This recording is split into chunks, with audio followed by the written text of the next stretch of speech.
sure. So I know the German, but I can't figure out the French. Don't judge It me. means goodbye. I don't judge. Jawohl. I pass judgment, but then it's past. Oh, I like that. I'm going to keep that. I passed judgment. Don't worry. It's over now. It's over. It's all over now. As you slightly stroke the hair. Oh, yeah. Or just like the back of your fingers along a cheek. Do you feel in charge? Hush now. Do you feel in charge? It's an extremely uncomfortable situation. Oh, yeah. The more intimate you can make it, the more intimidating it is. The priest is like, "Are you going to take the wafer or not?" I mean, any situation. The kid behind the counter at 7-Eleven. I was going to call it. Oh, 7-Eleven. hell yeah. Absolutely. He's like, you can't do that. I'm in charge here. So you got to grab him by the shirt collar and pull him over the counter and you stroke his cheek really slowly and then put your lips up to his ear and just be like, do you feel in charge? Oh, He never forgets that. That's a story he tells for the rest of his life. I think that's the story he never ever tells anyone, and he just kind of locks it away in a box in his brain and never opens it again. Oh boy, that goes in the trauma bin. That is a trauma bin. Yeah, that's a deathbed confession thing. I'm trying to figure out what we have operating for our premise this week. I remember it was something I was excited about. March 23rd. All right, I didn't do any research today. I'm just going to go through everything that we've posted. The alphabetical order versus chronological order. We wanted to bring them in. Oh yeah. The way we describe them, they really should be major players in this. Although maybe they have been and we haven't noticed them. I feel like we would have at least mentioned them when we first proposed that they existed. So I think that they've been talked about in the early stages of the season, but we just didn't say like kind of exactly what they were doing. But we were talking about. Did we introduce them outside of the Premises channel? I really don't know. I feel like we talked about them. I feel like so. I feel like I just brought them up as a like, should we do something with this? I think we talked about them for like 5 minutes and then moved on. I sure hope so, because they should be integral.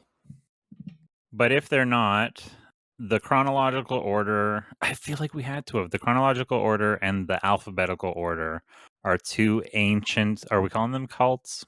Ancient sects, at least. Yeah, they're, I mean, they might be cults, but there are also special interest groups. They're like various flavors of the Illuminati. Are they a cabal? Ooh, yeah, I love that word. It doesn't get used often enough. They are two rival cabals. Yeah. Two balls. This is you know how weird do you this is one of my OCD things. Do you store away memories of when you learned words? No, but I do store away a couple of memories of the first times that I've used them. Yeah, I clock encountering them, and I remember learning the word cabalist specifically from the Burning Crusade. Nice. I learned cabalist from classic Diablo. Well, I guess that would be in there, wouldn't it? Yes, there are cabalists and advocates, and they're all the same enemy type. And they what about shit my acolytes? life. They shit my life just all over the place. Because I was an idiot and I played Diablo as a warrior. I played Diablo 3 when it came out, and I played as a witch doctor, and that's all the experience I have with Diablo. I played it with you for a little bit. Did you? Well, I joined one of your games and killed a thing. I was very impressed with myself because I killed it with some stupid cheese. I might remember that. That was, whenever that was, 2014 or something. Yeah, it was back in ancient times. You know, during the Nixon administration. Yeah. Anyhow, we need some help from the chronological order. And these orders, the chronological order insists that time should exist in chronological order. Yes, they maintain the linear flow of time. They're the status quo guys. They keep things going as they are. And if we want things to continue to progress as they are, then we're on their team and they're on ours. So we want that. Right. The Alphabetical Order want to completely turn reality topsy-turvy. They want everything not in chronological order, but in alphabetical order, which means events go wherever their spelling allocates them. And so what I had proposed in the thread was that the episode begins, I don't know if this is necessary, the episode begins with a deep history flashback of their origins. That's kind of what we're doing now. Because I feel once again that we've already established there was a scenario that took place and there was some character involved, and an offshoot of that was these orders formed. I can't remember what we did with it though. But I like this idea though. We can get some text on the screen and it just says 10,000 years ago, and there's yeah. just like two guys in a cave. One of them has a bone, one of them has a stick, and they're just ugh. Oh, this is how we introduce the forbidden words to the Oh, forbidden good idea. sounds. The forbidden sounds. You can't say ugh. But these two guys can't agree about how things should be ordered in a day, because that's their entire conception of time. Is just from sun high till sun low. Yeah, are they trying to do like charcoal drawings on a cave wall or whatever? Oh yeah, and they're trying to. Even back then, people were struggling to schedule their lives. And so those guys basically are what splits into the alphabetical. One is happy. The alphabetical simply didn't understand the linear time concept, and so they understood the alphabet that they'd come up with. Yeah, he just fully disagreed with everything being arranged based on when it happens. That's awful. That's terrible. Is that why certain words were taboo? Was because they weren't in alphabetical order? Oog, you're supposed to say goo. Does that mean each order actually has their own forbidden sounds? I guess they would. Would the chronological number has no negative numbers? Oh yeah, they would be very numbers focused. They probably wouldn't care so much about your vocabulary if they got into the really troubling practice of using words in the order that they were invented in. People would be struggling to ever communicate. Do they also insist that no numbers can be are like infinitely divisible? Is that that's like an existential crisis? That's a heresy. That seems like exactly the kind of thing that would be a heresy. So A they have heresy, like witch heresy hunts, or a blasphemy. I don't remember the difference between them. but that's atheism. One of them is a denial, and the other one is an actual direct contravention. Time to ask the internet. I think the heresy is the contravention. That's what I'm placing my bet Ah, on. yeah, belief or opinion contrary to orthodox religious doctrine. Heretic. Well, heretics are the type of people that I like to hang out with, Kabbalists and acolytes and whatnot. Oh, great! It's not a two-way fight; it's a three-way fight between blasphemy, heresy, and sacrilege. Oh boy. Oh my, I should say. Blaspheme is things said against religion or God, while sacrilege is desecration, profanation, misuse, or violation of something regarded as sacred. And I guess heresy is doing the opposite of what you're told. So blaspheme is spoken. Blasphemy is just speaking out in defiance. I suppose if you say the chronological order is wrong, that's blasphemy. If you say Right. that negative numbers exist, that's heresy. If you use chronology to justify alphabetology, that's sacrilege. Oh, I like that. After 5 seconds of Google, I assume I'm an expert. It sounds like you're an expert. That sounded pretty expert to me. Yeah, well, it's easy to fake. I had the same teacher as Ben Shapiro. Okay, so now that we've established what these things are, the way that we were going to introduce that into our present was that the crew, who are still in the outside, get outside blooped back into the real world, and whatever brief. Oh, I need to read this. The crew are blooped back into the real world, and whatever brief interaction they had with either members of the Order or a MacGuffin, send them on a Da Vinci Code national treasure hunt for another MacGuffin that will be key to factory resetting the God computer. Although we have since decided that rather than factory reset, it'll have to be to a restore point. A factory reset would basically get rid of the operating system. We'd be back to the primordial soup. Yeah, and I like the idea of a restore point, and as we discussed, I like that leaves it vulnerable for later stuff. Yeah, we restore from a backup, but it's probably a buggy black backup. You said it might be a restore point is the threat because everyone thinks it's a factory reset, which might undo history all the way back to 00. It Yeah. might be the chronological order who are threatening to initiate it. In order to restore the integrity of the timeline, they would do anything. Let's And never forget that they're still zealots. right. And then the other parts of the story that I was also trying to bring into this episode were what's going on with Plato, Columbo, and then Jeff Bridges and Fantasology.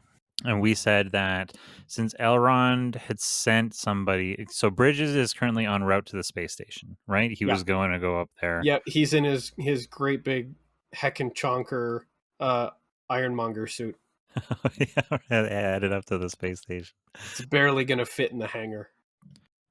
And then yeah, so the word specifically that you said there I said Plato knows several people from the order. Also, what's Columbo been up to? And you said trying to keep a lid on the situation by closing outside portals.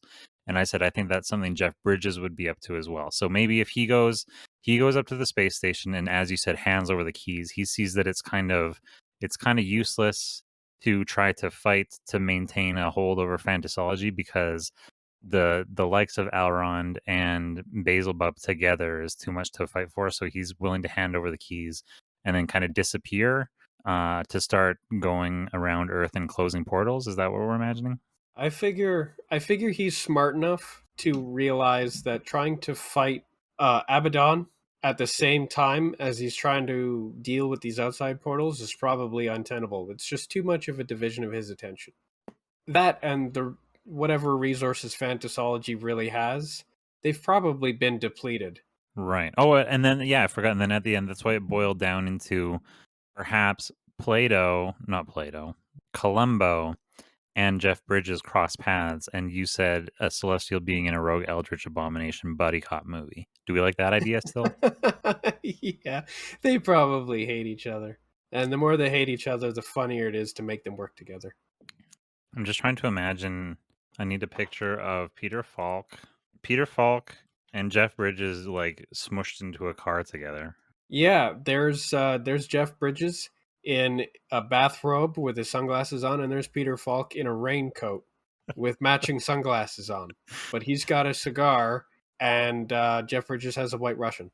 So Peter Falk is definitely driving, and Jeff Bridges is reclined all the way and is very much of the attitude like "wake me up when we get there." Oh yeah, that seems very dude. Oh, and then Columbo like takes hard turns the moment his eyes start closing or whatever. Like he does little Yeah. can't let him sleep. I just imagine Jeff's head bonking off the window because of too hard of a turn. Then he sits up. What the hell, man? Come on. I guess that would be Columbo's opportunity to give him a dismissive, sorry, dude. I was trying to think of In one phrases. more thing. I was trying to think of phrases that rhyme with "tied the room together" that could be applied to a car scenario, but I wasn't coming up with anything. My brain got stuck on "fried to the broom," and that has nothing to do with anything. Oh, but a ride a broom is a witch thing. We'll come back to it. Oh, yeah. We should probably give that back to Winona at some point. We really ride the broom together. I think that's something that Tucker and Todd will have to say to each other. Just like in a really brief aside. One of them would say it after Jeff Bridges hits his head on the window. Like on the passenger side window, he gets his head bonked, and then suddenly the audience perspective is in the outside. We ride the broom together. What? I'm sorry, I have no idea what that. And then it flashes right back. They're both like looking around stunned. Like, who said that? Like, where'd that even come from? Did you say that? I don't know. I don't know. And then the perspective immediately flashes back to the dude with his head pinging off the side window. What the hell, man? What we do echoes into eternity. Okay, so are we staying with them for a while then?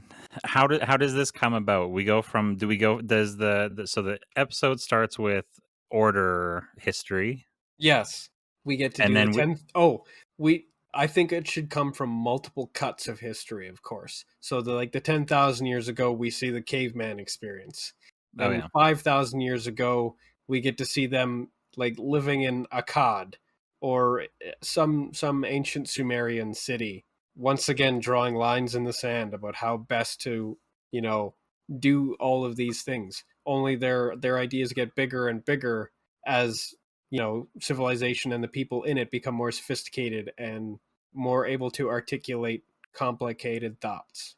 Oh, So the list of forbidden sounds grows.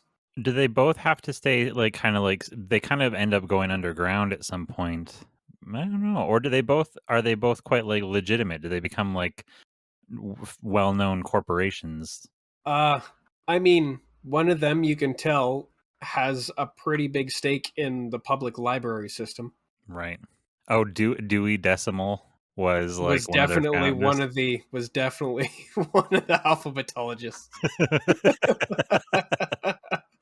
He had his little uh, Illuminati tattoo as a tramp stamp. he's like venerated when you go through like the halls of alphabetology or whatever. They've got Oh, like the yeah. hallway with all of the important people.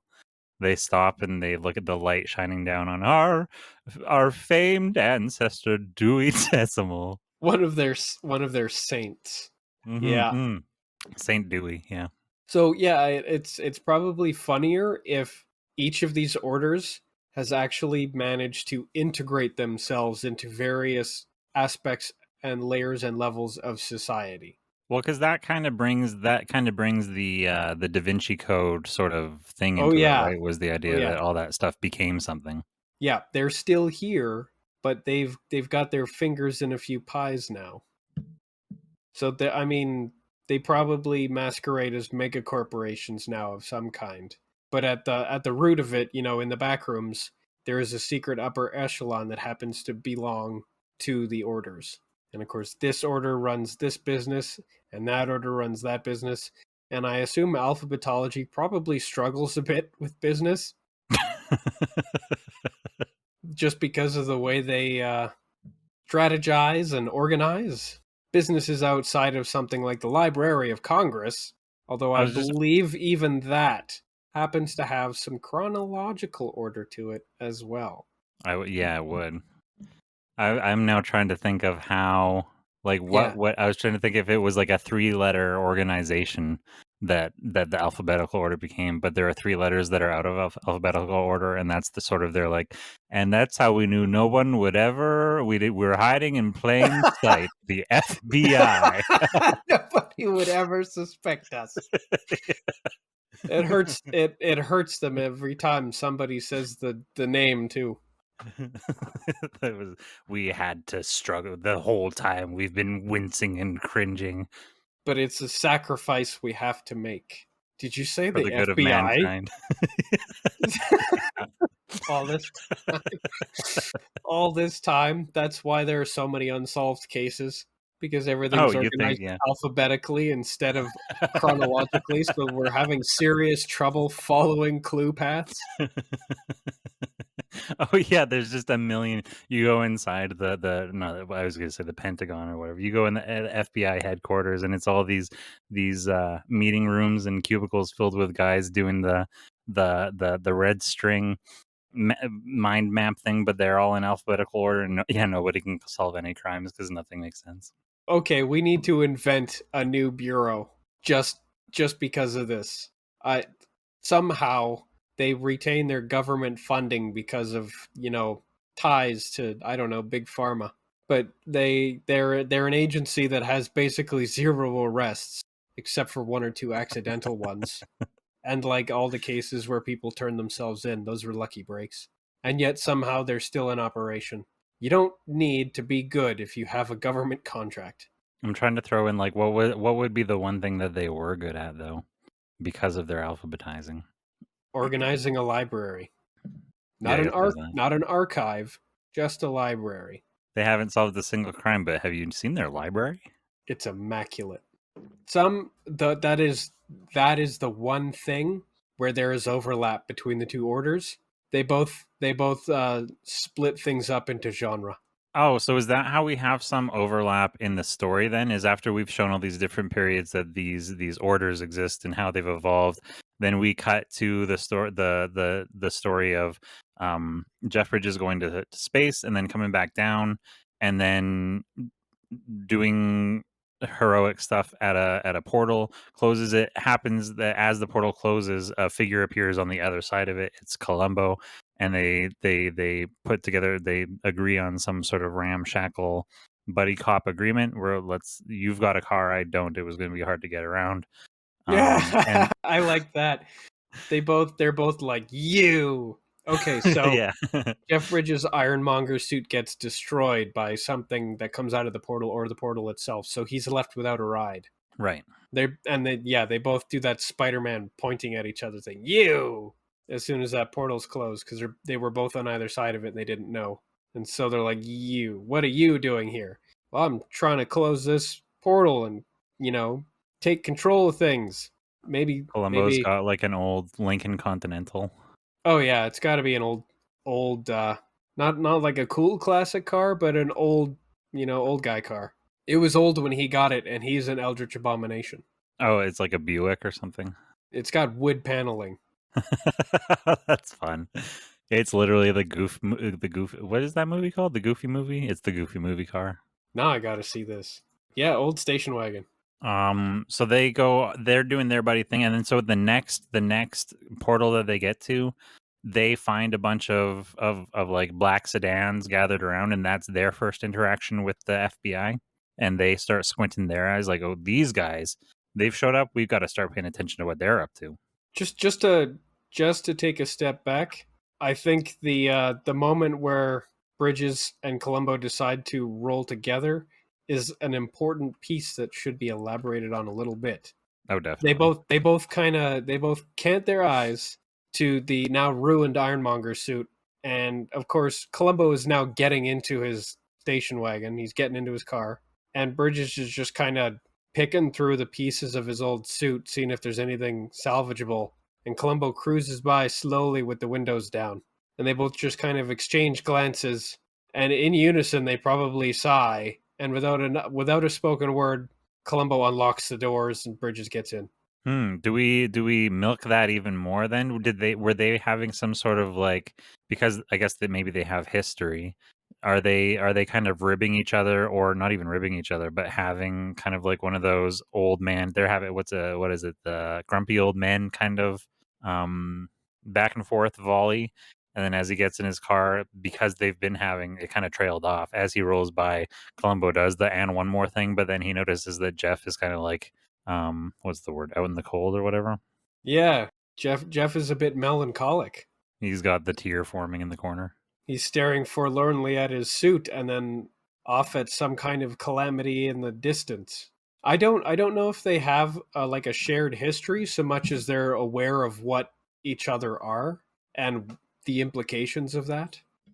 I guess that's more. Maybe they do have a history, but it's kind of like an angel and a demon who've never met each other getting together. The angel already doesn't trust the demon because, like, even though they've never met, they've got a preconceived notion as to what the other is. Oh, so I was gonna say, yeah. So they don't have a history, but they do. They have like a sort of spidey sense about each other, where they're like, They have a shared history of like racial animosity. right, If what either of them are could be considered a race, a yeah, whatever the proper classification, word. a classification of being. But yeah, a shared history of animosity between their two kinds of beings. Entities. Yes. And being what they are, they both immediately see through the sort of human disguise. Right. Oh, do Which they have which would they both say like, you're not what you look like, or whatever? Yeah, and that's kind of an opportunity for us to like see each of them through the other's lenses in a way. Which means that Columbo's like a bag of tentacles in a trench coat. It's just something horrifying. And then Jeff Bridges is just like himself, but like with a pair of dinky little angel wings and a halo. The little halo, yeah. And like he's still in a bathrobe and flip flops. So, not a huge disguise, but a disguise. Yeah, I like that. I like the idea that his robe the whole time has been like an angel's robe, but he's just been wearing it since he descended. Yeah, it really tied the room together. That's why he liked that rug so much, as he brought it down from the seven heavens with him. Oh, that's fun. His Elysian rug. Yeah, exactly. The Elysian rug. That's what it is. It's now one of the heavenly artifacts, right up there with the Ark of the Covenant. Well, now it's a The, MacGuffin. the This is spear of destiny. Chekhov's Elysian rug. The Elysian rug. That got pissed on.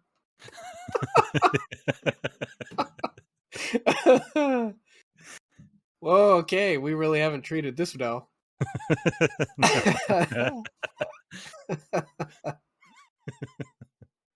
Oh, that's Okay. interesting. He has they have their version of Angel. They have like Heaven's Q, and so when Jeff Bridges finally does make it back to heaven, what's his name? Who was why can I never remember names? Who was who? Cleese. John Cleese was a Q at a certain point. I feel like he was Pierce Brosnan's Q, wasn't he?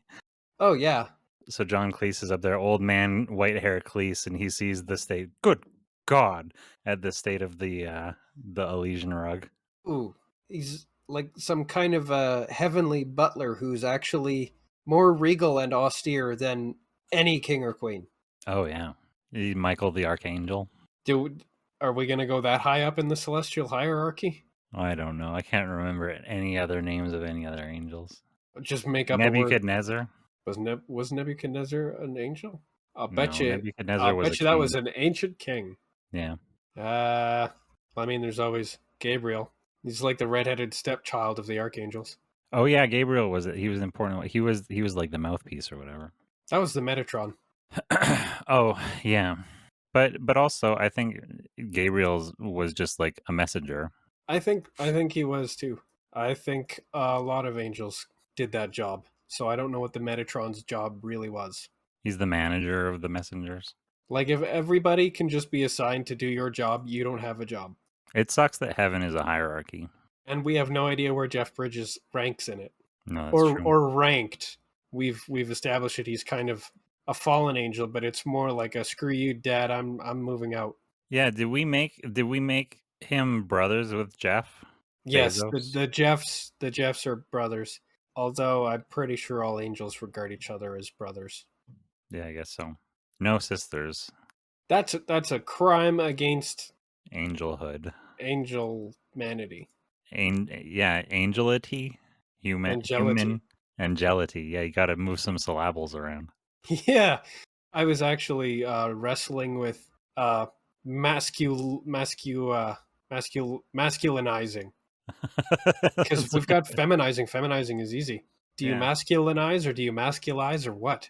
Masculinize. I think I'm pretty sure we're not even allowed to. Demasculinate. But I did demasculate. That means it must be masculize. Well, because that's emasculating. Is that a thing? It sure is. Don't Google it though. Oh, masculating. That's the new popular thing on Twitch. I definitely recommend against trying to Google it. You will get some really weird ad pop-ups after that. Some masticating. I'm on Omegle emasculating. Okay, anyways. Jesus.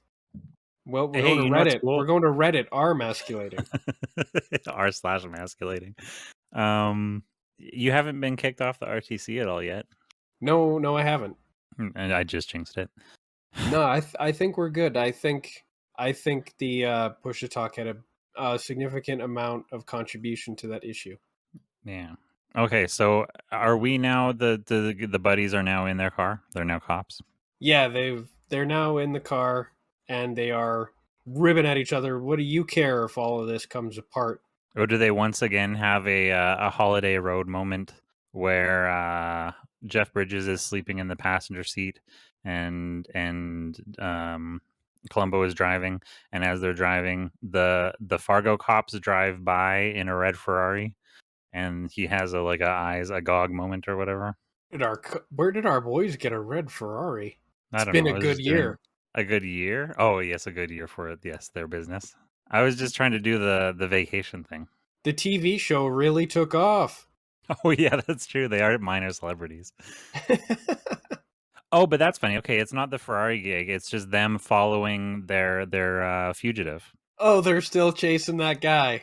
Yeah, we passed them. Yeah, we passed them because they're going slow in the slow lane. They're actually pulling into an off ramp to go gas up and stop to eat.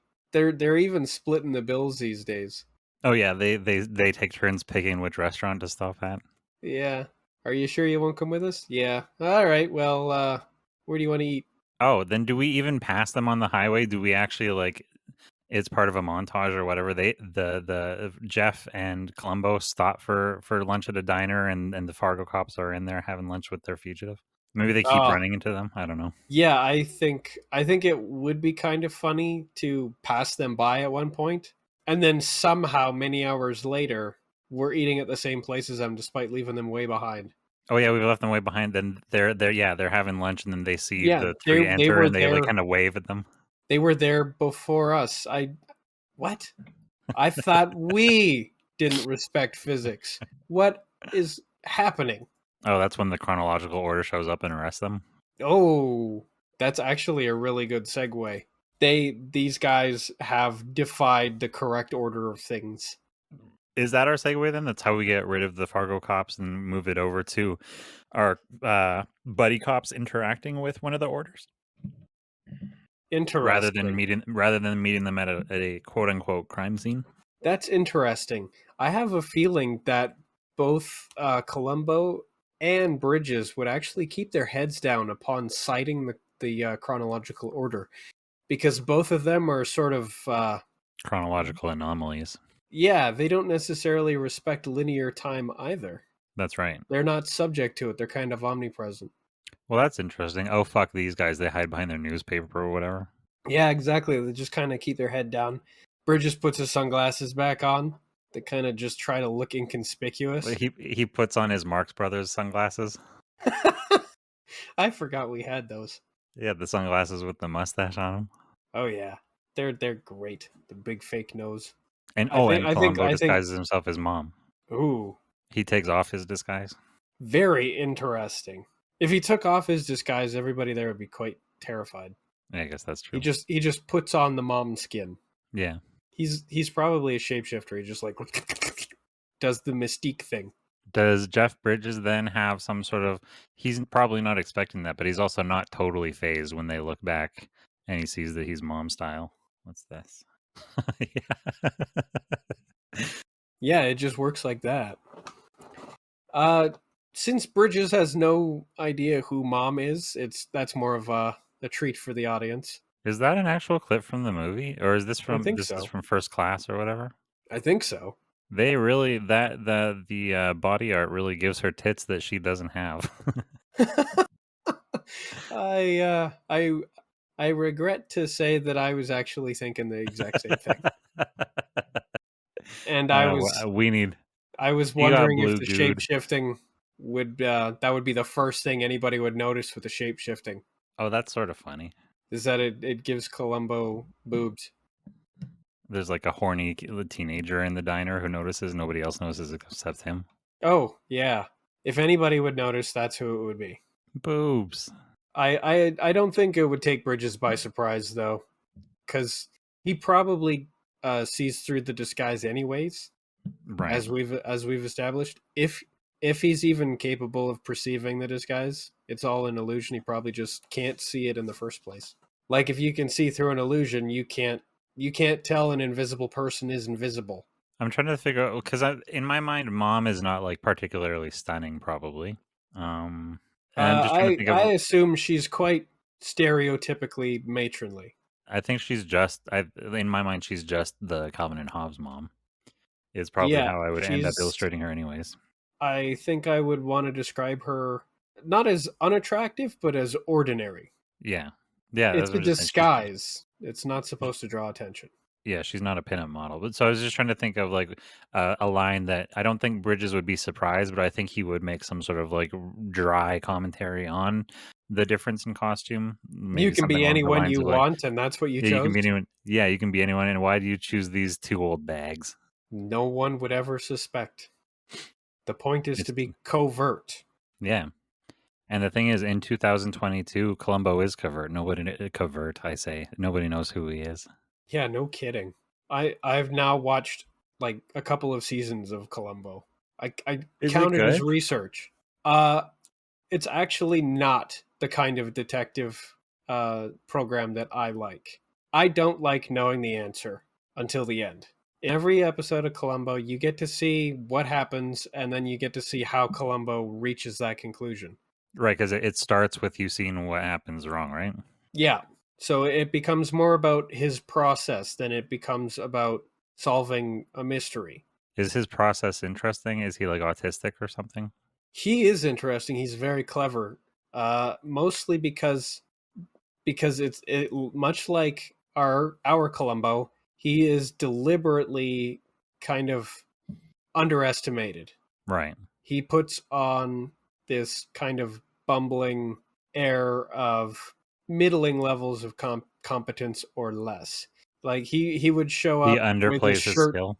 He would show up with his shirt buttoned incorrectly, with a cigar hanging out of his mouth. You know, his tie isn't tied quite right. His shirt's not properly tucked. He's the I guy do like that the people idea of a don't guy. expect anything of. I like the idea of a guy showing up to do his job with a cigar. Yeah, that's also in 2022. That's something that's unheard of. But yeah, it's pretty clear right away that it's rather deliberate. I mean, maybe he's kind of a bit of a mess of a guy on naturally, but he does nothing to dissuade anybody from underestimating him. He takes advantage of it at every opportunity. Right. Okay, I like that. Where do you watch it? I might have to. Is it just on YouTube that you're watching this? Pretty much. Sounds like good second monitor content. That's what I use it for. And so yeah, that's what Columbo probably chose that form for here, is that he's just somebody to otherwise dismiss, which is the point. The point of a disguise is not to stand out. Right. Which is what he says to Bridges. Who does stand out?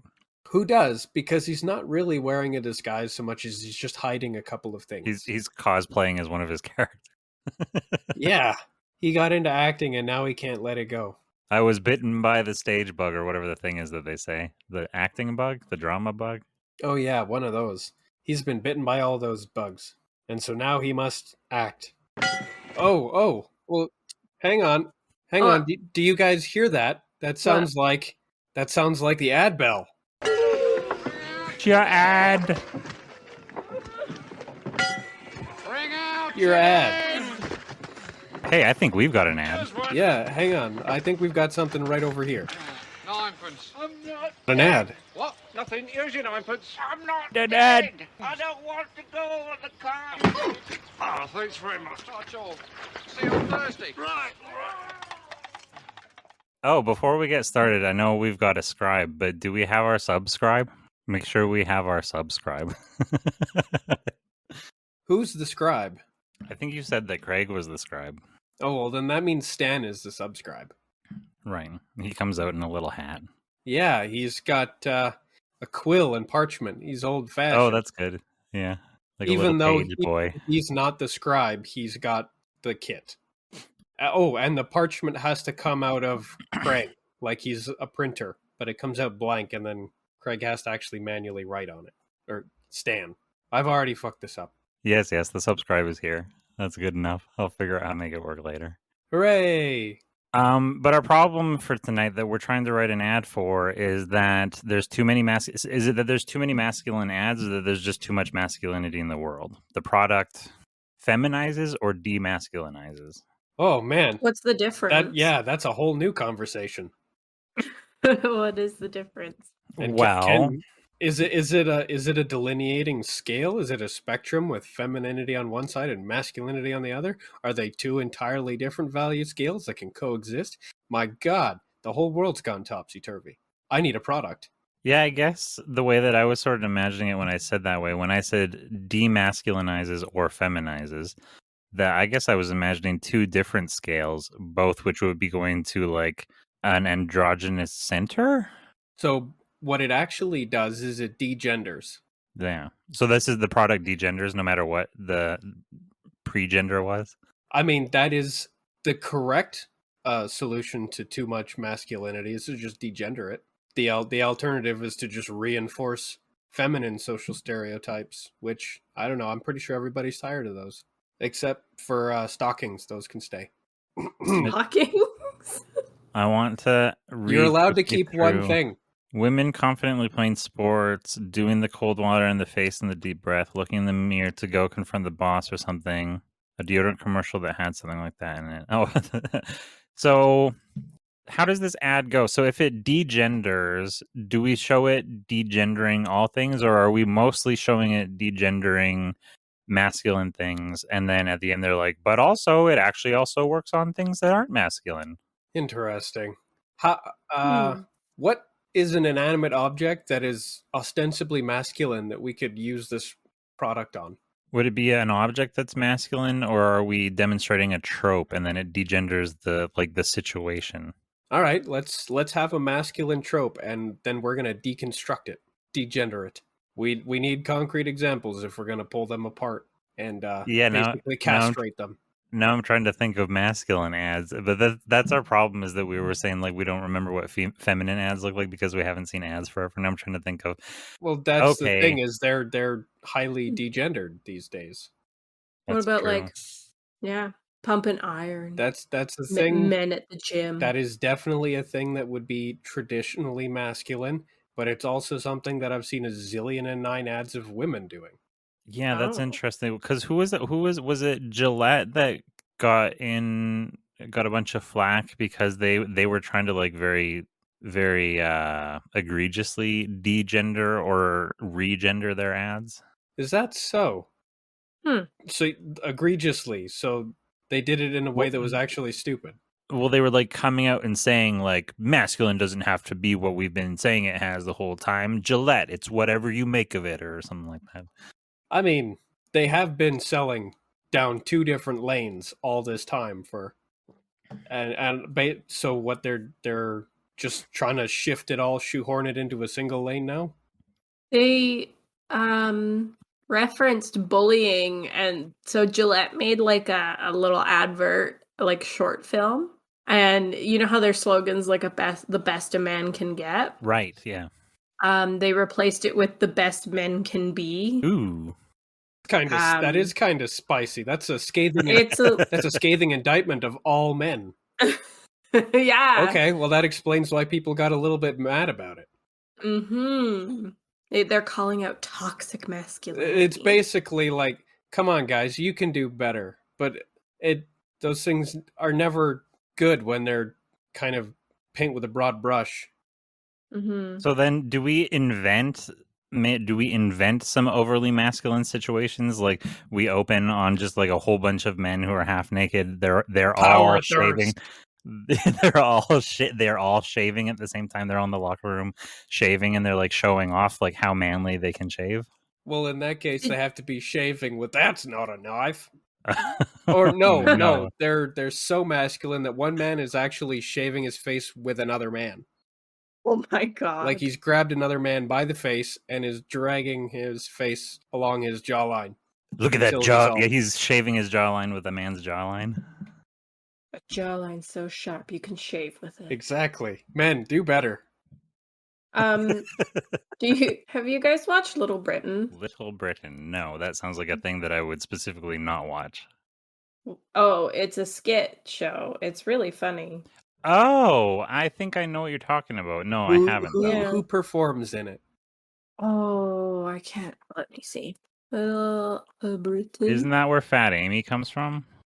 Yep. And one of the guys, Matt Lucas. Yeah, one of the guys. He's in what's that British the political one? In the Loop. Anyways, what were you gonna say about it? Oh, it's Matt Lucas and David Walliams.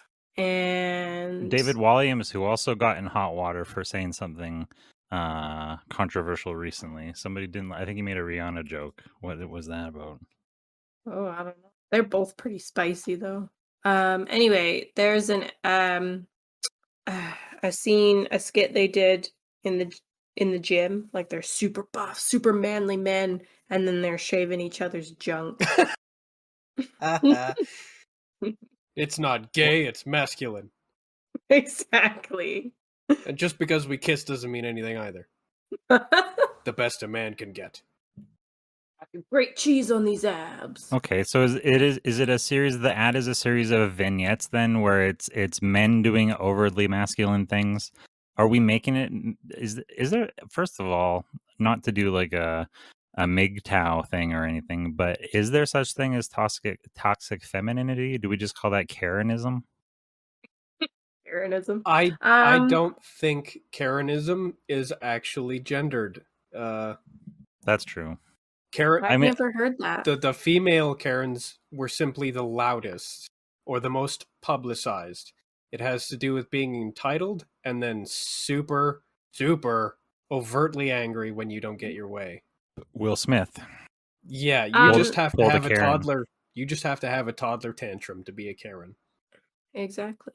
Is the premise of the ad that everything's too masculine, so we're just gonna not give it a gender at all? What would this device or product do to, just as a for instance, these hard men pumping iron?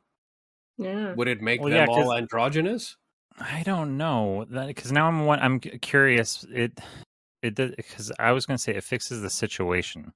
Are we still? How are we? Is it because I see it now as the blue liquid? I'm obsessed with the pouring of the blue liquid. Yeah, So, I kind of want to reclaim that.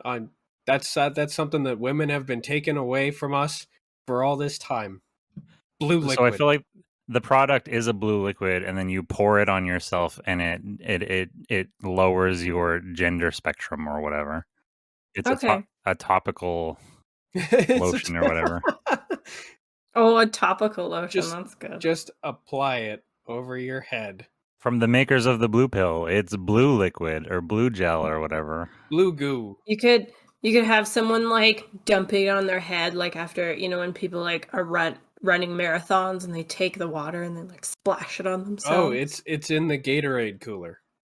Oh yeah. Oh, is it sort of like a Snickers commercial then? Is we have people who are acting out of pocket, so they're surrounded by people who are all acting fairly normal, and then somebody's being toxic, and then somebody has to pull them aside and say, "Hey man, you're being toxic. You need a little bit of blue goo." Oh yes. And then you dump it on them, and then how does it change him visibly? I have an idea. Go ahead. Lay it on me. It could be like a man and a woman at a bar, and the man's trying to pick up the woman, and the woman isn't feeling it because he's being all toxic masculine, and she just like pours the blue liquid on him, and it Oh, she raises her hand and gives a significant look to the bartender, and who delivers a pitcher of blue goo. And she's like, mate, you need a blue goo. and so she proceeds to then pour that pitcher of blue goo over this toxic fella. What happens to him? That's the other part. What would it look like? Yes. But no, I do want to acknowledge that this is exactly what we need, though, because the two of us, Tucker and Todd, we don't have the first clue about what actual toxicity is. We're nincompoops. So when you say the specific situation of a man hitting on a woman, that's a great example, and that's what we need. So we just need that and two more examples of men being toxic, and then those are the situations we're gonna cure. Well, he's hitting on her in a toxic way. Right. Yeah. Presumably, she's made it clear that she's not into it, and he persists because he's under the impression that women are obligated to give him attention in return for his attention. That's toxic. I follow an Instagram page called Beam Me Up Soft Boy, which is it's just people who send in like the worst dating app interactions. I need to follow this. That's like the subreddits for nice guys and nice girls, where it's nothing but yeah horror stories of and I like watching both lanes because they're both incredible nightmares. I love them a lot. And some of my favorite is just like there's the trope. My favorite trope is a very aggressive like first message of like, I bet you don't even know the thing that you claim you know about. And then the next message a couple minutes later, which is like, you have mental health problems. But if it doesn't end in somebody insisting that the recipient should kill themselves, then I'd still consider it a win. Oh yeah, definitely. Because But that's how pretty much every one of the nice girls and nice guys things ends up. that's where I'm going to draw my inspiration from. Unless, Jess, do you have Mm. a specific example of like a worst, most toxic come on situation scenario? Like a personal one or Yeah, one that I or know of? a mutual one that you wouldn't mind sharing if you kept it anonymous or whatever. Um, hmm. I mean, does like vague stalking count as toxic masculinity? I don't know. Well, so stalking is a thing. Would But you Is a count no, that as thing, but another? I think stalking is unisex, although it's definitely more overtly perpetrated by guys. by men, yeah.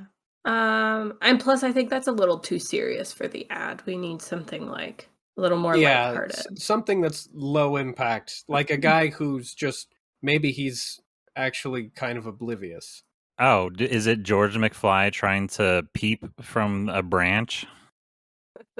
Sure. All the examples I could think of are like men doing stuff to women and the woman like throwing the blue goo at them. Maybe It's a maybe there's room to manufacture like some kind of blue goo grenade. Mm. blue goo grenade or like a blue goo Tactical blue goo. aerosol. Tactical blue goo. You just kind of pull the pin and roll it over, and it just. I thought, okay, sorry. God, it's another guy girl thing. But anyway, That's they're at the fine. gym.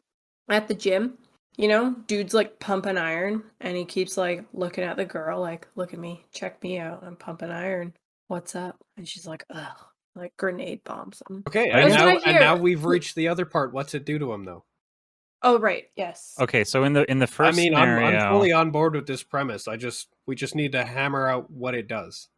well, yeah, Mhm. because the premise now is you're giving more examples that are kind of similar to each other. It kind of reinforces that the ad is just, or not the ad, but the product itself has a very specific use. Like these are the uses that you can use it for. They're all kind of similar. It just, Mhm. Yeah, we've yeah, what established it- the problem that it's supposed to solve. How does it solve it? What's how it does do it to solve this it? guy? Does Well, it physically make him less masculine? Does it shrink his delts? Or does it just change kind of his general energy and behavior? I guess the idea is that it Does it just give him boobs? detoxifies it. Is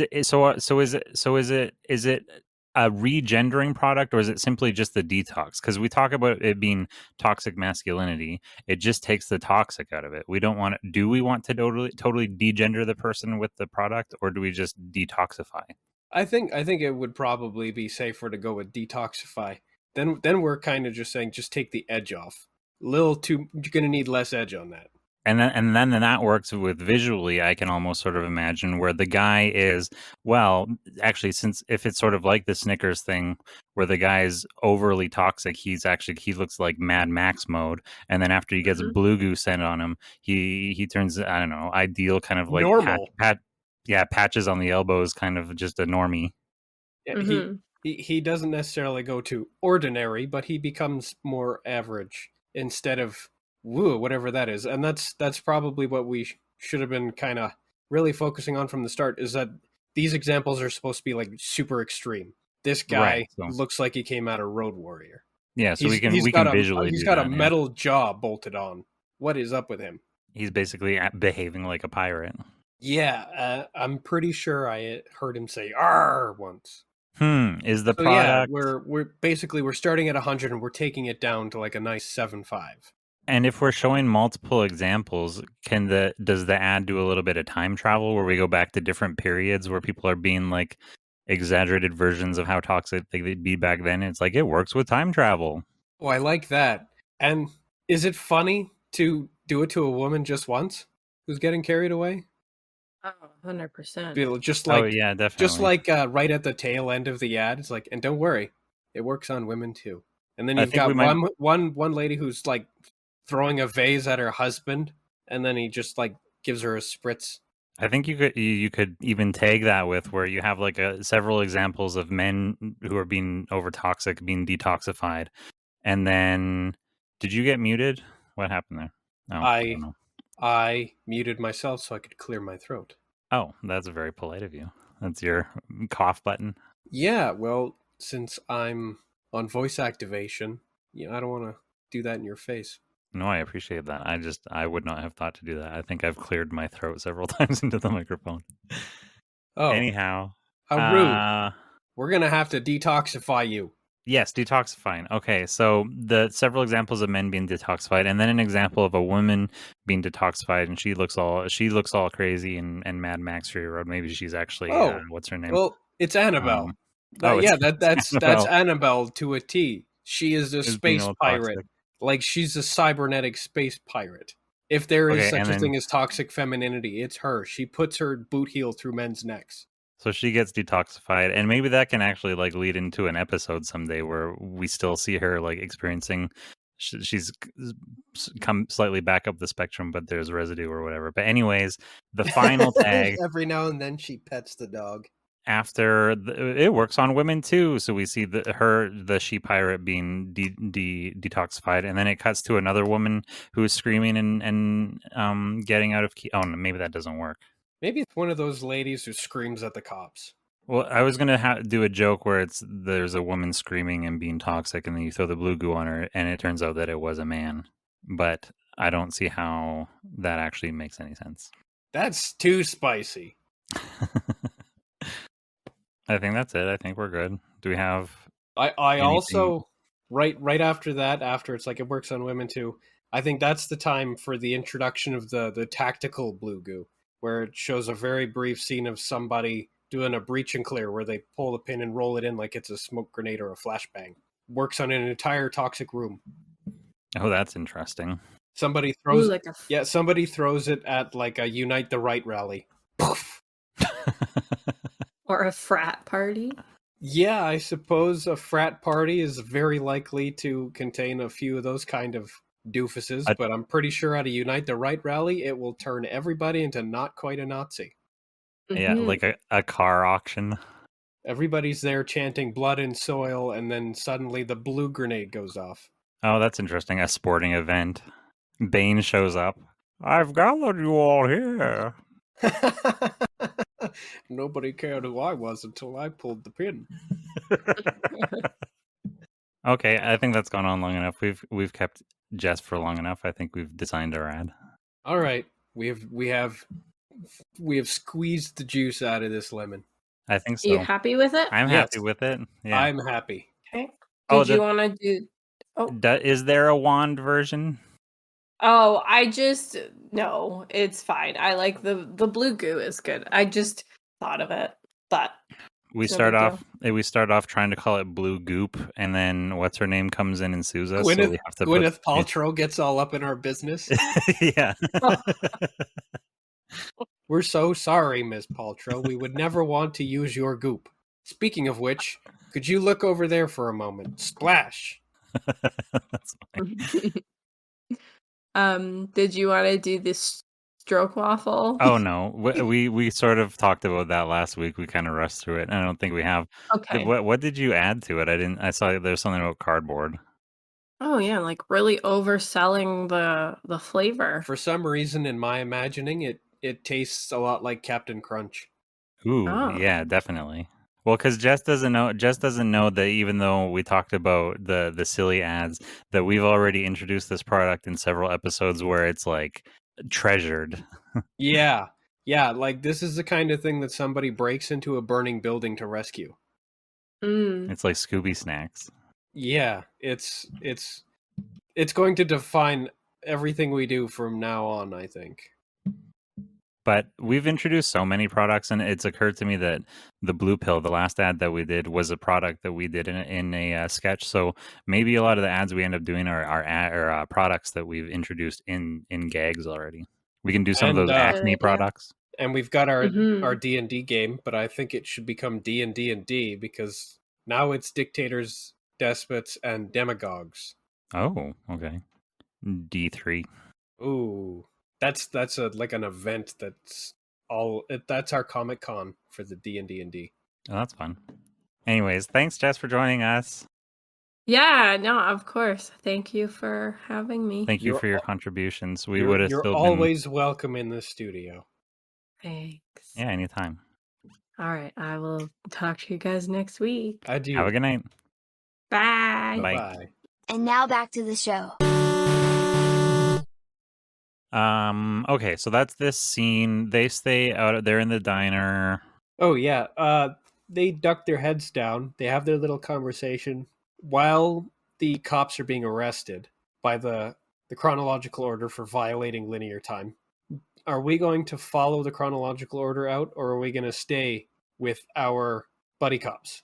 Well, I was almost wondering. Yeah, that would be a good transition to follow the order out, and so we're with them and we know what they're up to. But maybe would our buddy cops follow them back to where they're going? Like these guys haven't been seen in public for however long. If they're making themselves known or whatever, if they're making moves, then maybe we should see what they're up to. That's a good point. They definitely wouldn't be acting like super publicly like that unless things were serious. But of course, the whole, everything is falling apart at the seams is pretty serious. And I'm going to assume that the other cops, since now that we've got buddy cop as just a sort of catch-all term for these two guys who aren't cops, and then we've got our actual cops, which I've only just now realized is a bit confusing. It is. But our actual cops probably took advantage of one of these temporary wormholes, which is why the chronological order is here to get them. That's a clear violation of linear time. And if they're probably like begging them to leave. They're so nice, they're insufferable. Oh, does the alphabet? Oh, because this was the chronological order that I took them. I was going to say the alphabetical order comes after them, because they end their sentences with A. They say A is supposed to be at the beginning or whatever. They wind up just going from prison to prison. Yeah. That is an opportunity for us to see what the alphabetical order has been up to. Maybe this prisoner transport gets hijacked by the alphabetical order, who are like, we're arresting him first.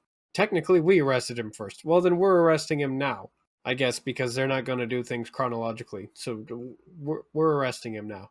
That's interesting. Well, we're arresting him now. You arrested him before. We're arresting him now. How's that for chronological society's like, oh, fuck. Hoisted on our own petard. What are we under arrest for? You keep ending all your sentences in A. They're like, yeah. Well, A comes first. Well, you got us there, I guess. They sure do, eh? Smack with a baton. Yes.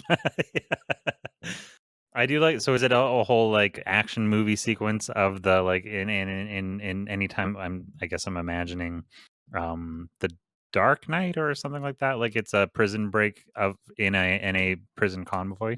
Yeah, there'll be the prisoner transport vehicle, and it'll have a small escort of another vehicle or two. And I'm going to assume they get boxed in at a set of lights or something. By the other order. Yeah. I'm going to assume that they actually non-violently box them in, but then also like pull out rocket launchers and stuff totally unnecessarily. But only after they've successfully boxed them in. Don't go anywhere. Ching, rocket launcher. Is there just something like a vulgar display of power? I was going to say, is there some way in which they alphabetically box them in, but I can't think of anything. Oh, it's done as the letter B. B formation. Go. It's just like one flat line and then two balls. Wow. They do it slightly incorrectly so that from an aerial perspective it does look like a dick. Makes their squad leader kind of angry. I was just thinking of other letter things, B lines. One thing we didn't elaborate on is any kind of scene set on the Abaddon station between Jeff Bridges and the executives there. Yeah, I kind of breezed over it. This is like the handing over of the keys scene? Yes. I assume it would actually be quite brief because Bridges probably knows exactly what he's being summoned for and has already decided to just hand it over. So he might even cut them off mid-sentence kind of thing. You'd be like, you know what, here, throw over a set of keys. Actual keys. They land in the wrong fishbowl. They land in a fishbowl. There are fish in this fishbowl. Oh, I thought there's just a bunch of other keys, and he accidentally gets swooped up into the key party. There should be a number of fish bowls. One of them is for a key party. I think maybe the keys will do a slow motion kind of thing where it's like a dramatic basketball scene where it's the keys are gonna kind of glance along the rim and it looks like they're about to fall into the wrong fish bowl, only for them to actually bounce off and land in an actual fish bowl with fish in it. Just several fish bowls set up on a desk. Yeah, Drop your keys in the fish bowl. why are they even there? And then Annabelle comes by and puts her keys in the key bowl. What has she got to lose? Her keys. Those are definitely not actually her keys. She stole them from somebody for sure. And this is her fake keys for the key party. Yeah, for later when everybody decides who they're bringing home at this swinger get together. That doesn't exist and we're never going to discuss again. No. So he hands over the keys, but he definitely needs to have trouble squeezing into the hangar in the Ironmonger suit. And maybe he's so intimidated that he keeps it on during the meeting. So he's sitting at the end of a table on top of a crushed chair. Oh, that's interesting. Was there a reason that he couldn't get it? You said because he's intimidated? Maybe he's intimidated or he broke the zipper on it. That's kind of funny. He can't get it off. This fucking thing won't come off. So then he just kind of shuffles his way in. Awkward moment, very similar to Trudeau's table dragging. Yeah. Sets himself down at the end of the table. Crunch, there goes the chair. Sorry, I'll pay for that. Don't worry about it. Let's just get underway. And he's like, right. Does somebody in the room starts to comment on the chair? It really tied the room together, and he interrupts them. That's my only joke over and over again. It tied the room together. Don't say it. Oh man, that chair really tied. Yeah. Exactly. Yeah. Save it for later. And he's pointing a big Ironmonger suit finger over there at him. No, that's bad. So he explains that he understands why he's been called over, and he agrees that it is time that he returns Fantasology to its creator. Yeah, he should sort of preempt them. Like, we don't need to drag this whole thing out. I don't need you to slap my wrist or whatever. Here's the keys. Yeah, I know why I'm here, and that's fine. I agree. Here you go. And maybe instead of the fishbowl gag, the Ironmonger suit flicks the keys at Elrond hard enough to send the guy back through the door. Or maybe through an Elrond-shaped hole in the wall. Go full Looney Tunes. And then he can proceed on his way to that portal where he did go on to meet Columbo. Oh, yeah, and now he still has the suit to get out of there, right? Yes, he has the suit. That's how he gets out of it, is it gets destroyed. That makes otherwise he'd still be stuck in it. Oh, and maybe that's why he was having the emotional moment with it when it was broken, was because earlier in the scene when he's like, he can't get the zipper undone, he's cursing it. So he's like setting up the relationship with the suit. Now he feels bad. I wish you would just get destroyed. It's like that kid who's like, I wish my mom would get hit by a truck. Rather than getting just simply destroyed, does it like it sinks in the swamp of sorrows? We have our Artax here sinking scene.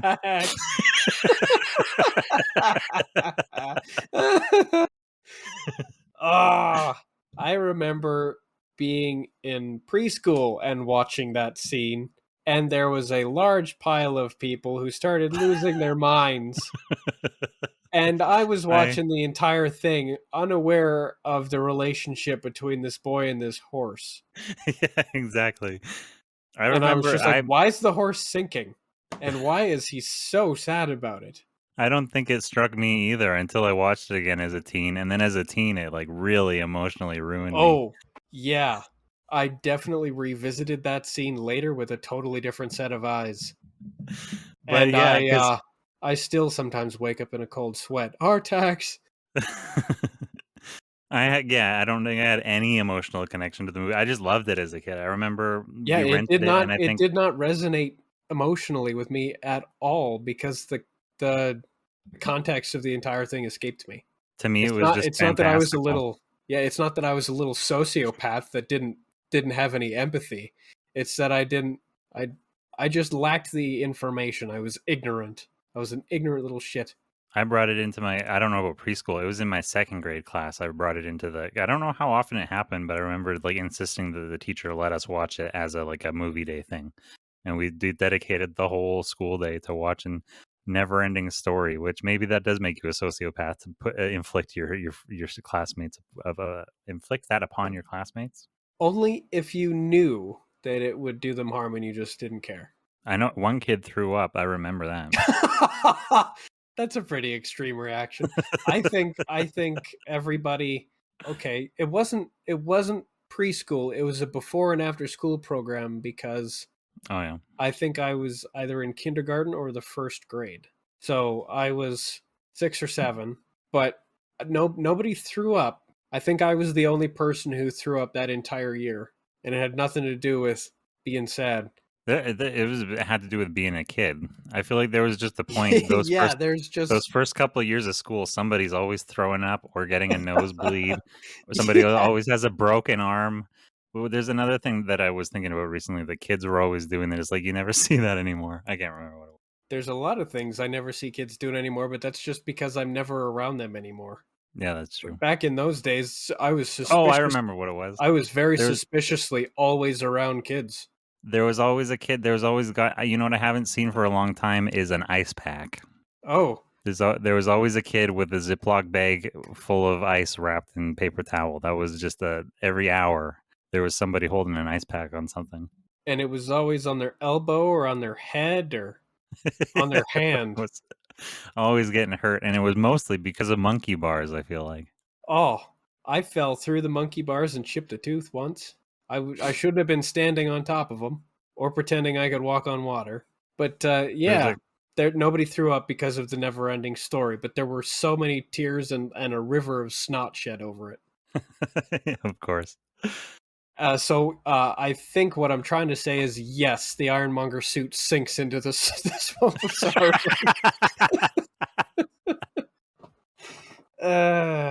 Yeah, it sinks in and he grabs it by the reins because now it has reins. Artax!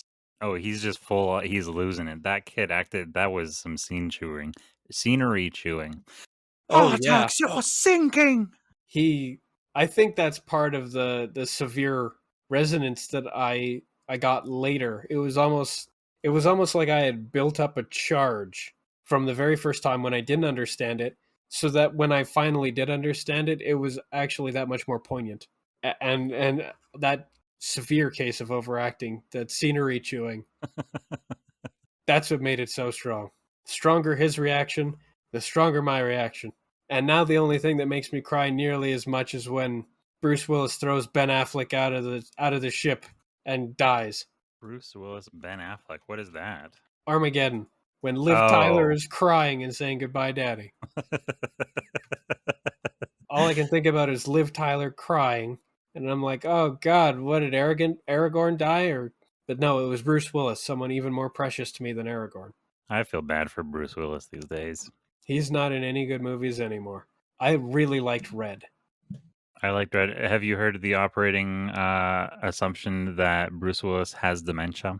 I have not heard that, but I haven't really seen any evidence for it besides Demi Moore.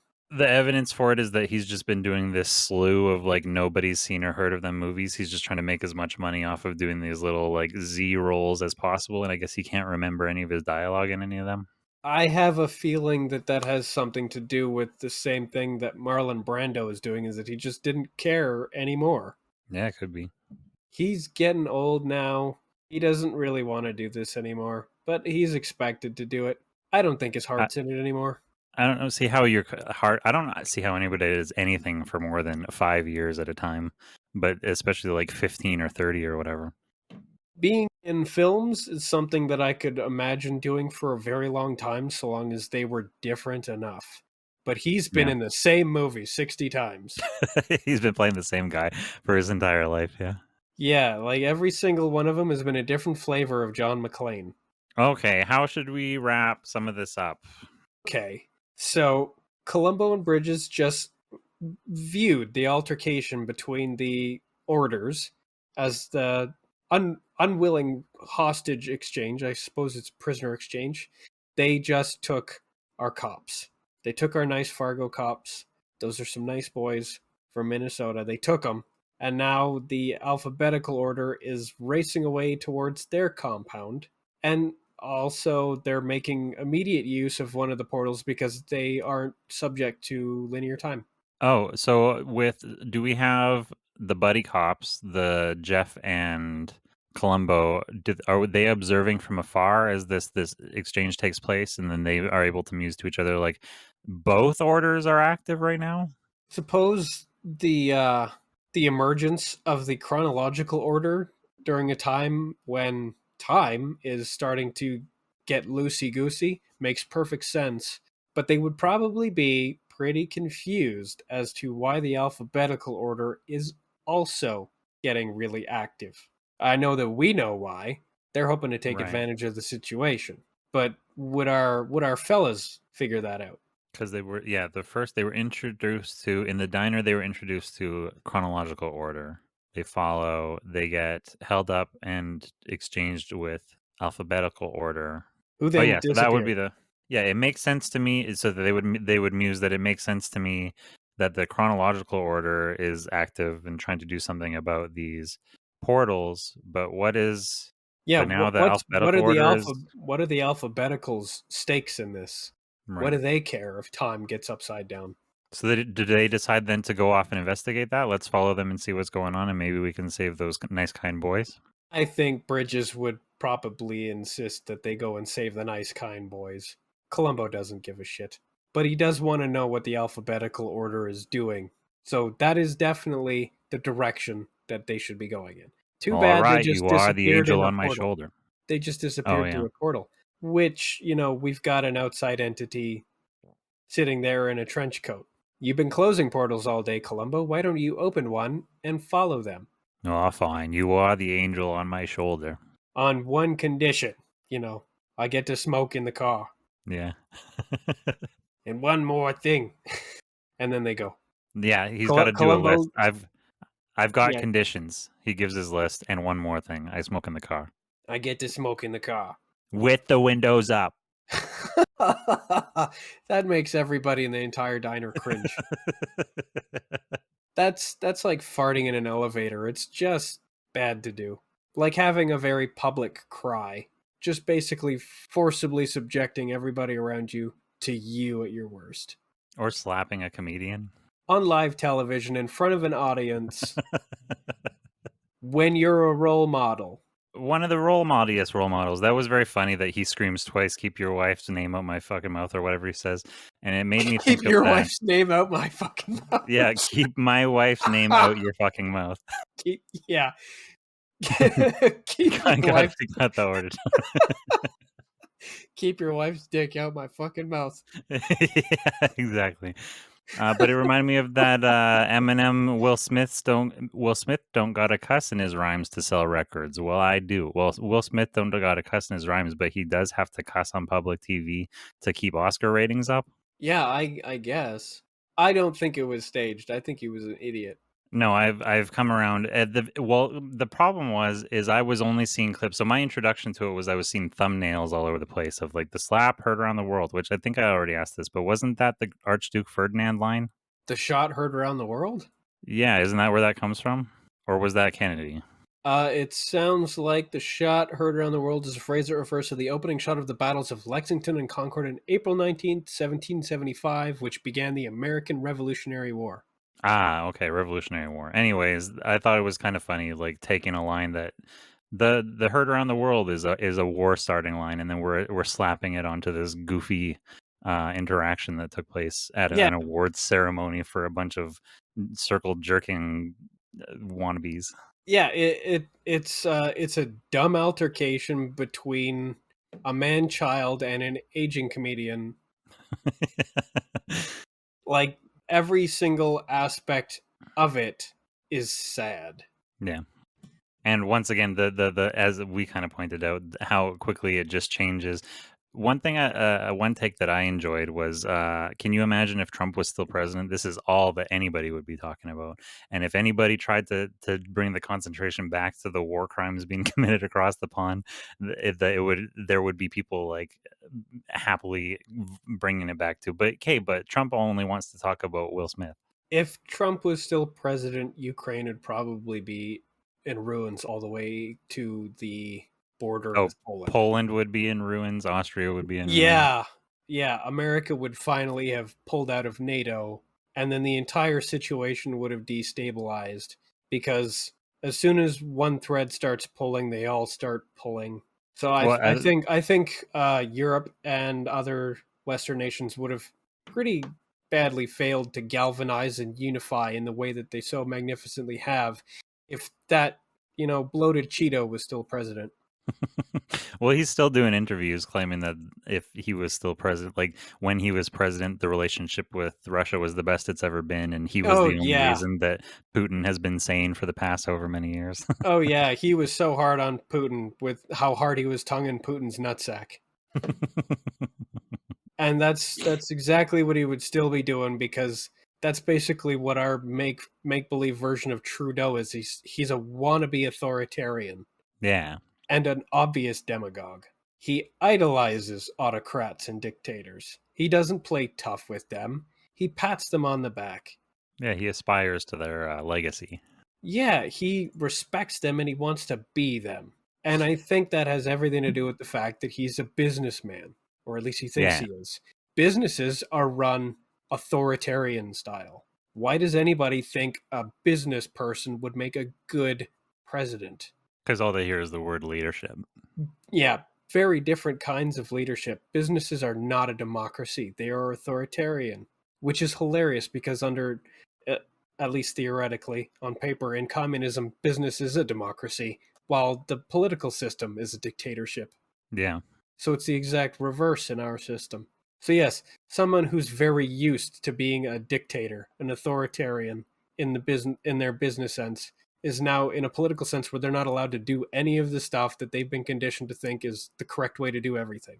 Crazy that didn't work out. Anyway, tune in again next week on Everybody's an Idiot But Me. Tune in again next week on our episode about how everybody's still an idiot but me. Should we officially change the title of the podcast just so that we might actually get some more clicks out of intrigue? I think some of the ones with spicy words in the titles get a lot of special clicks. Like the Nefarious Turf got a lot more traffic than just about any of the other casts. It does, and it did set off a little thing in my brain going, maybe I should be a bit more clickbaity. We need to be hopping on trends a little bit harder. YouTube basically forces people to do that because of the way the algorithm works. Yeah, but I don't want to. Yeah, I mean, my integrity is not worth much. No. Did I tell you that I watched a video on like how to gain 1,000 viewers in a month or something like that? Yeah. And so I started following the steps and it was actually working. But then the moment it started, like the first few days of it working made me go, woo, this is exciting. I actually want to follow this carrot for a bit. But after a couple days of following the carrot, it's like, I'm just following a carrot. I hate this. I don't want to do it anymore. Yeah. Carrot on a stick. That's not good enough. Yeah. I don't even like carrots. Yeah. Come back with a sauteed raccoon's asshole. Yeah, exactly. Give me some deep fried tortellini shells, then I'll follow that on a stick all over the place. Something with a bit of protein. Yeah, and some cheese. Oh, carbs and cheese. Like a nice big piece of garlic toast. Yeah, give me some chicky nuggies on a stick. I'll follow those around. Chicken tendies. Yeah. Mommy made me some microwave chicken tendies. She put them on a stick. I got a job. That's great. Okay, so does the scene end with our buddy cops driving into this outside portal and then it closing behind them? I think that's a pretty good ending. It tells us we know what they're doing. And it means they're going into the outside, which is where we've basically left the rest of the cast. Oh, that's a really good point. And so it's an opportunity for them to encounter each other during this little chase. Yeah, I agree. And because we have so many different authority, like police departments in the outside that we've already come into contact with, they can start kind of crisscrossing with each other. Is the alphabetic order the are they actually that are they located in that church in Kansas? Oh, there was something in there, wasn't there?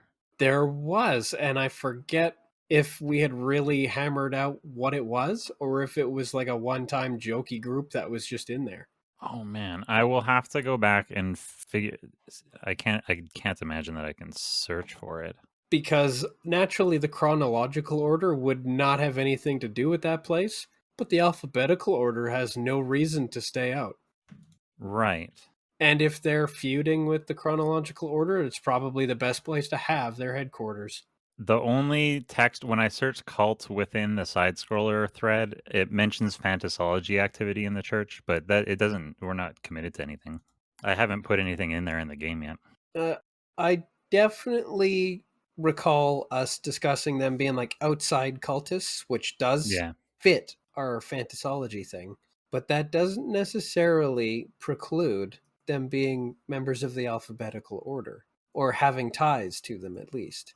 Yeah, that I mean, we could establish at some point saying that fantasology branched off from one of these orders at some point. It may well have, and they may still have cordial relations.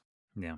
Relations that are being dusted off now that the outside and reality are kind of becoming buddy cops themselves.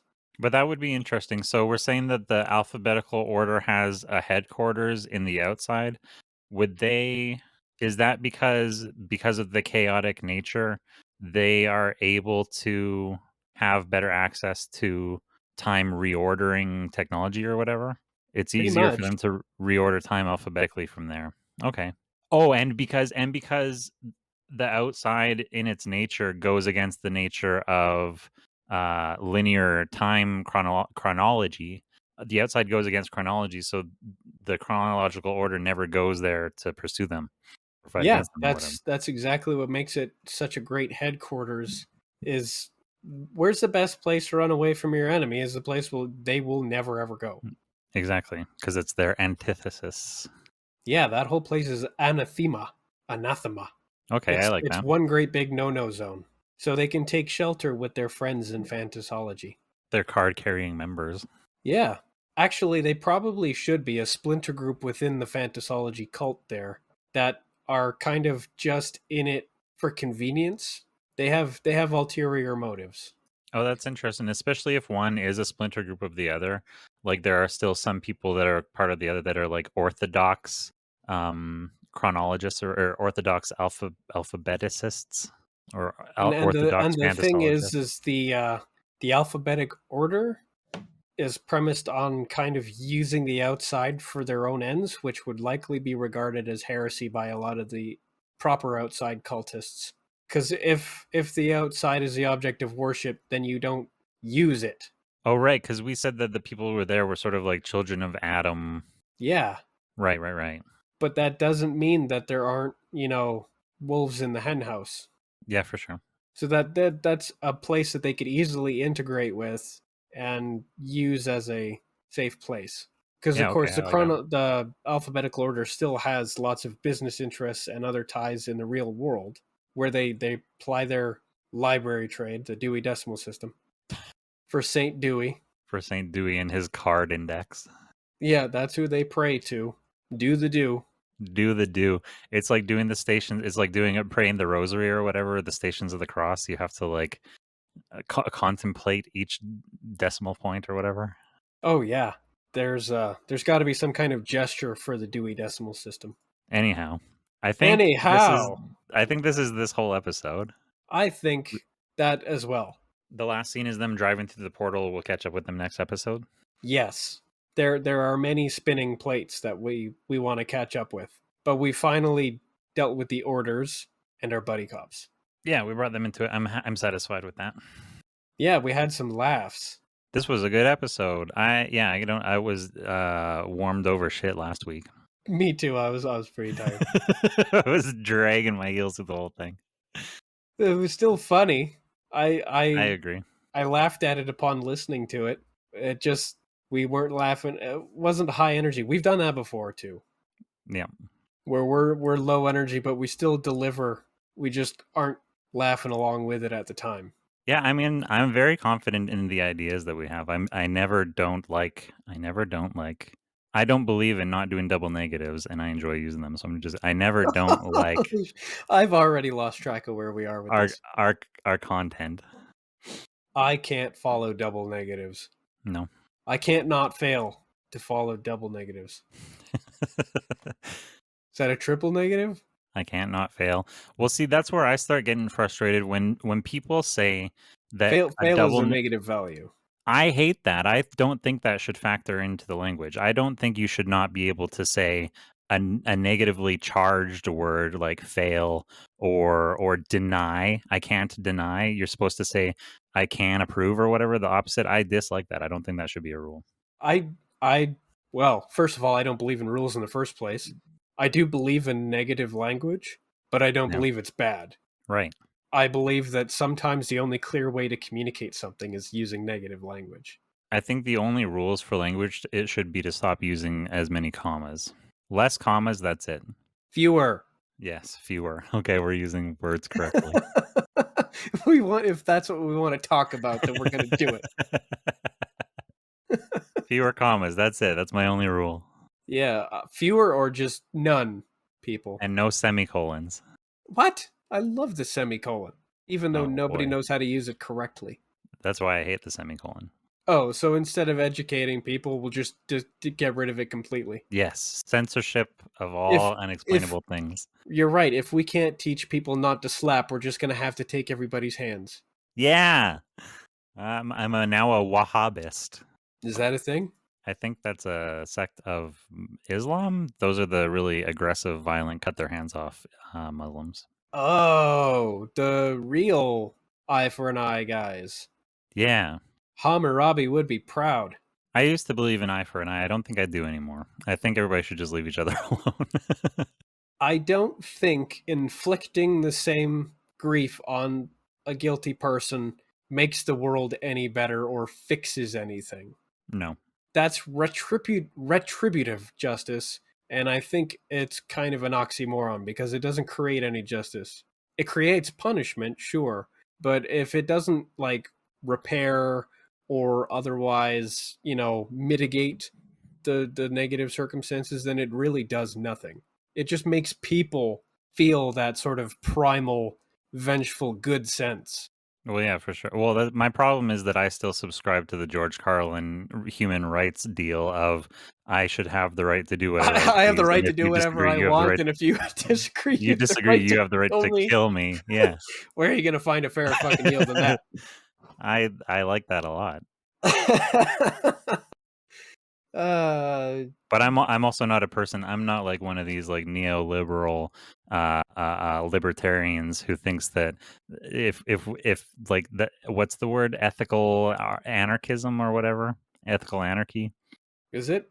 I Let's don't go know. with that. I don't have hopes and dreams that society can just become a utopia. I have hopes and dreams about that, but I don't recognize them as reasonable or likely.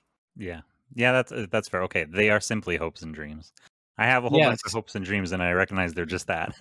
Yes, that's exactly it. I recognize that they are hopes and dreams because having studied ethics, I know that it's definitely possible to conceive of and try to do these better things and pursue these higher values.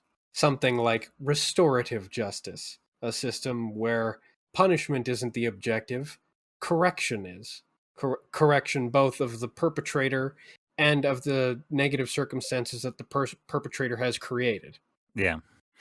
It involves The pain in the ass. it involves a lot of education and building things.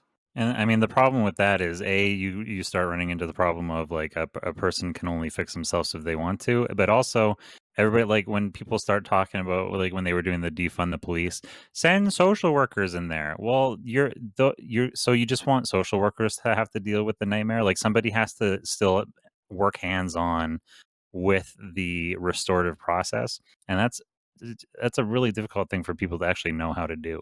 I agree, and another major component of restorative justice isn't just trying to improve the perpetrator, but basically compelling the perpetrator to work hands-on to correct their own wrongs, whether they want to or not, and whether they believe that it will improve them or not. The rapist still has to build a woman's shelter. And then ultimately, I think what ends up happening too is a lot of the people who feel like or I guess I don't know how, let me put these words in, maybe they're not in the right order. The people that end up feeling like they're the ones being spoken to about how they're supposed to perceive and view, because part of the education process is not just like the restorative process of the perpetrator or whatever, but also how quote unquote society views them and all these things. And the people that end up being educated feel like they're being pandered to, and so they dig their heels in and entrench themselves in whatever beliefs they had before. Yes.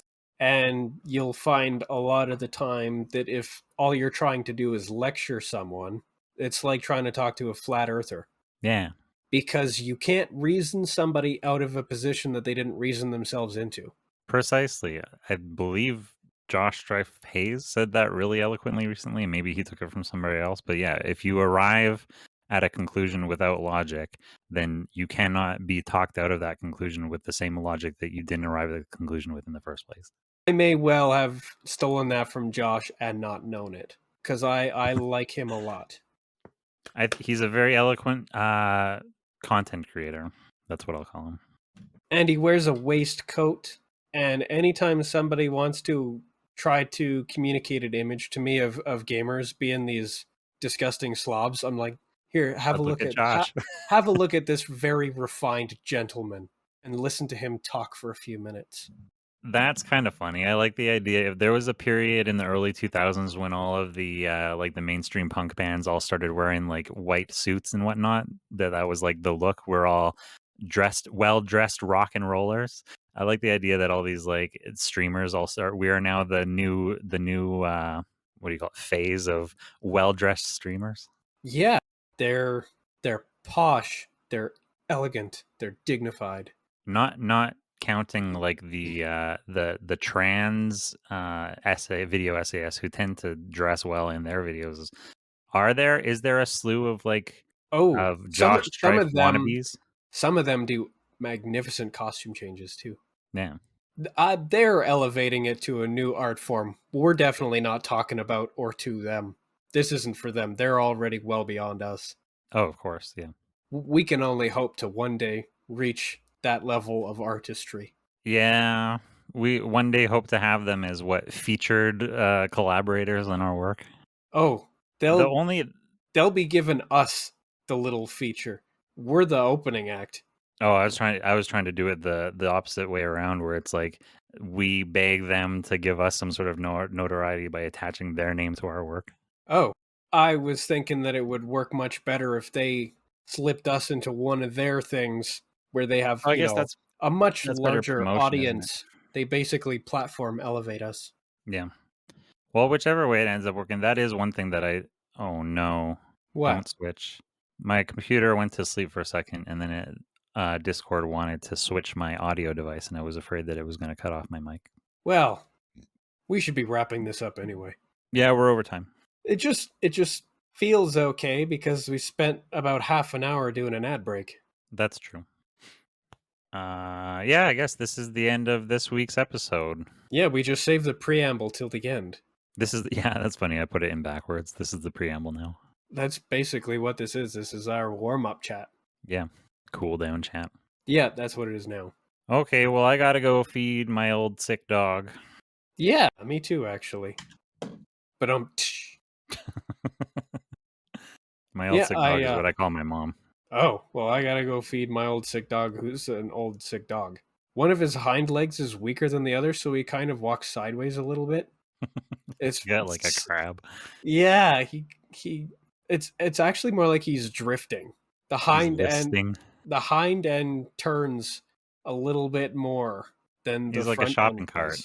Yeah, so I gotta go make sure he hasn't gotten into any trouble. All right. Well, thanks for doing another recording with me. Thank you. And good night, everybody. Good night, everybody. Thanks for listening to us, Tucker and Todd, on the Tucker and Todd cast. I don't know how this works. Good night, everyone. Bye. Bye, Craig. Oh, I'm still here, am I? Fuck Tucker. Tucker sucks. And fuck Tucker's friend, Todd.